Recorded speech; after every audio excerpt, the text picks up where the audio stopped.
ઘણા વર્ષો પહેલા ઘનઘોર જંગલની વચ્ચે એક રહસ્યમય વિસ્તાર હતો. લોકો કહેતા કે ત્યાં અજાણી અવાજો આવે છે અને રાતે ઝળહળતી રોશની દેખાય છે. કોઈને ત્યાં જવાની હિંમત ન હતી, પણ આરવ અને તેનો સાહસી મિત્ર પીરો અલગ જ હતા.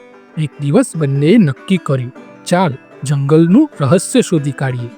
જંગલમાં પગ મૂકતા જ હવા અચાનક ઠંડી થઈ ગઈ. વૃક્ષો એવી રીતે હલતા હતા જાણે કંઈક કહેવા માંગતા હોય.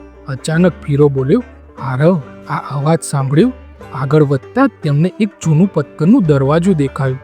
દરવાજા પર અજાણી નિશાનીઓ ખોદેલી હતી. જ્યારે આરવ એ દરવાજાને સ્પર્શ કર્યો, દરવાજો ખુલી ગયો.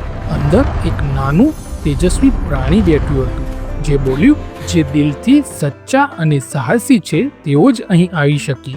એ પ્રાણીએ જણાવ્યું કે જંગલને બચાવવા માટે સાચા મિત્રોની જરૂર છે. આરવ અને પીરોએ વચન આપ્યું કે તેઓ જંગલને કોઈ નુકસાન નહીં થવા દે. અચાનક આખું જંગલ પ્રકાશથી ઝળહળી ઉઠ્યું. રહસ્યમય શક્તિએ તેમને આશીર્વાદ આપ્યા. જ્યારે તેઓ પાછા ફર્યા, જંગલ ફરી શાંત હતું. પણ હવે આરવ અને પીરો જાણતા હતા, જંગલ જીવતું છે અને મિત્રતા તેની સૌથી મોટી તાકાત છે. તો મિત્રો, આ વાર્તાની શિક્ષા એ છે કે સાહસ, સચ્ચાઈ અને મિત્રતા સાથે કોઈ પણ રહસ્ય ઉકેલી શકાય છે. તો મિત્રો, આવી જ બીજી નવી વાર્તાઓ અને રહસ્યમય કથાઓ જાણવા ચેનલને સબસ્ક્રાઇબ કરવાનું ના ભૂલતા. મળીશું બીજા વિડીયોમાં. જય હિન્દ, જય ભારત, જય જય ગરવી ગુજરાત.